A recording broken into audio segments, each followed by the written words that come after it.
تازه او ښه خبر. سویډن کې هغه سړی په ډزو وویشتل سو کوم چا چې د قرآن نسخه سوځولې وه. سویډن کې ځایي رسنۍ وایي د سلوان مومیکا په نوم هغه سړی چې د قرآن مجید یوې نسخې ته یې اور اچولی و په ډزو ویشتلی سوی دی. هغه 38 کلن او اصلاً عراقي و. د ده دا کار د دې لامل سو چې د نړۍ په بېلابېلو برخو کې مسلمانان د سویډن خلاف له تاوتریخوالي ډک لاریونونه وکړل. راپورټونه وایي مومیکا د چهارشنبې په ماښام د سویډن په پلازمېنه سټکهولم په سودرتله کې یو اپارتمنټ کې ووژل سو.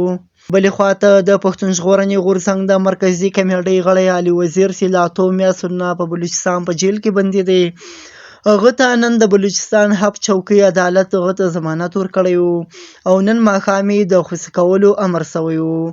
خو یوه ګنټه وروسته بل خبر راغلی چې په علي وزیر باندې د حق چوکۍ کمشنر یو بل FIR درج کړی دی او له 1 میاشتې لپاره یې په هغه باندې 3 MPO لګولې ده.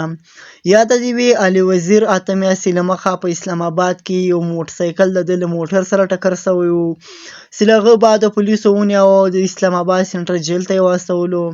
په هغه کې څو میاشتې تېرې کړې، بیا مختلفو ځایو ته یوړی، بیا یې بلوچستان حق چوکۍ ته راوړی.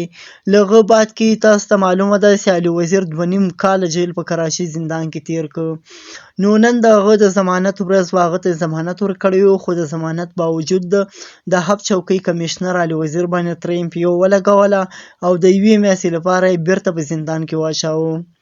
بلې خواته په افغانستان کې د طالبانو حکومت بهرنیو چارو وزیر وایي له پاکستان سره د اړیکو خرابېدل نه غواړي، خو زیاتوي چې پاکستان په کور دننه د TTP په ګډون زیات مشکلات لري. د طالبانو حکومت او اسلام آباد ترمنځ اړیکې د پکتیا په برمل د پاکستان له هوایي بریدونو وروسته ترنګل سوي دي. امیر خان متکي له عنایت الحق یاسیني سره په ځانګړي مرکه کې دا هم ویلي دي چې د ولسمشر ټرمپ په اړه منفي ذهنیت نه لري، خو وایي ډیر حساب هم پرې نه کوي. ښاغلی متکي په پیل کې له امریکا سره د دوی پر اړیکو خبرې کوي. دا و د نن ورځې تازه او مهم خبرونه.